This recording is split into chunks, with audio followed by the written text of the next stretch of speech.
Olá, meu nome é Ricardo Pieroccini e é um prazer poder estar falando com você. Que Deus possa te abençoar quando você estiver assistindo esse vídeo e onde você estiver. Como você se refere àquelas pessoas que cometem erros? Você diz o nome dela e logo na sequência você lembra o que ela fez? Por exemplo, Maria, a fofoqueira, Alberto, o ganancioso, Fernando, o corrupto. É assim que você se refere às pessoas? Como você se referiria, por exemplo, a Davi, um personagem bíblico famoso? Você poderia dizer Davi, o rei, Davi, o poderoso, Davi, o guerreiro, Davi, o escritor. Tudo isso seria verdade, mas você também poderia se dirigir a Davi como Davi, o adúltero, Davi, o assassino. Um dos episódios mais famosos da história de Davi, Davi adulterou com uma mulher. A mulher engravidou, ele tentou fazer com que o marido se deitasse com essa mulher para que a paternidade fosse para esse marido. O marido se recusou e Davi então resolveu matar esse homem. Quando Davi foi confrontado por um profeta sobre o mal que ele havia feito, Davi caiu em si. Davi reconheceu o quão longe ele havia ido. E para retratar essa angústia de ter pecado, Davi se dirige a Deus e o Salmo 51 retrata um pouco de como foi essa oração, de como foi esse relacionamento de Davi com Deus para que Davi pudesse ser perdoado por Deus. Leia agora alguns trechos do Salmo 51 escrito por Davi. Tenha piedade de mim, ó Deus, segundo a tua misericórdia, conforme a tua grande paciência, apaga minhas transgressões. Lava-me de toda a culpa e purifica-me do meu pecado. Pois no meu íntimo eu reconheço as minhas transgressões e trago sempre presente o horror do meu pecado. Alguns versos adiante, ele diz assim: esconde o rosto do meu pecado e apaga todas as minhas iniquidades. Como Davi, nós cometemos erros. Talvez não sejam erros publicamente conhecidos como se tornaram os erros de Davi, mas nós cometemos erros. Nós fazemos coisas que não combinam com o nosso conhecimento do que é certo e o que é errado.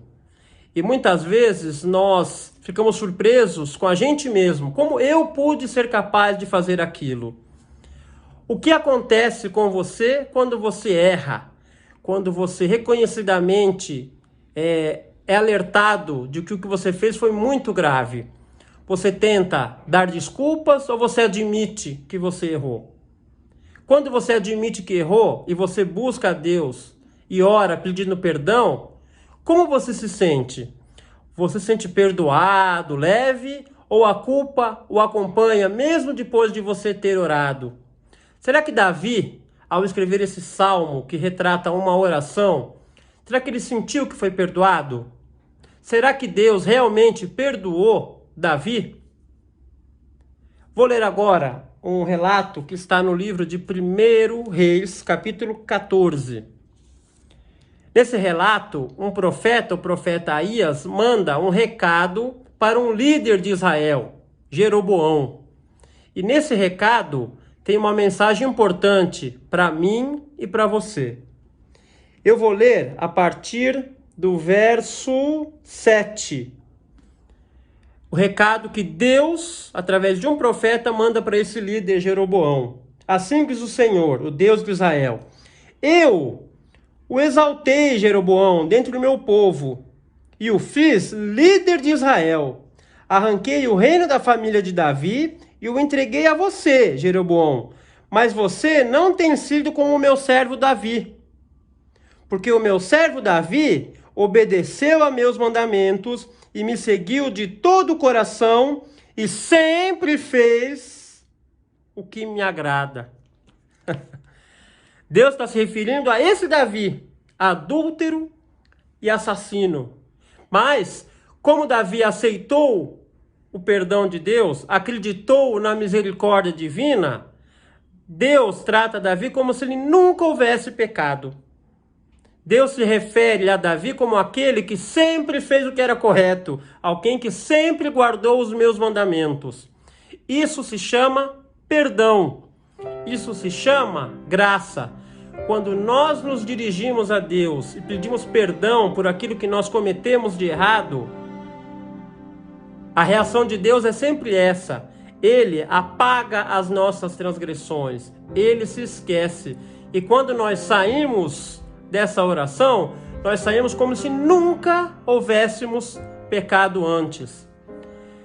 Tem um episódio na vida de Jesus muito importante, que é o batismo de Jesus. E logo que Jesus sai das águas, batizado por João Batista, Deus diz assim para ele: este é o meu filho amado em quem eu tenho prazer. E é assim que Deus se dirige a nós. Toda vez que nós oramos a Deus, todas as vezes que nós aceitamos a graça de Deus, Ele diz assim para mim: este é o Ricardo, o meu filho amado em quem eu tenho prazer. Esta é a certeza que a graça nos dá. A certeza da salvação, a certeza do perdão, a certeza da reconciliação. Mais do que perdão, mais do que cancelamento de culpa, a graça promove a reconciliação. Se o pecado nos afasta de Deus, a graça nos aproxima. Eu termino lendo um texto que está no livro de 2 Coríntios, capítulo 15, verso 19. Deus estava em Cristo reconciliando consigo o mundo, não imputando aos homens os seus pecados, e nos confiou a mensagem da reconciliação. Pela graça de Cristo, Deus nos reaproxima de Deus, Cristo nos reaproxima de Deus, nós somos reconciliados e os pecados que nós cometemos não estão mais na nossa conta. Pela graça nós somos perdoados. Esta é a mensagem maravilhosa da graça. Que esta mensagem possa te trazer paz. A paz de quem, por Cristo, pela graça, está reconciliado com Deus. Que esta mensagem possa fazer parte da nossa vida e que possamos anunciar essa mensagem para outras pessoas.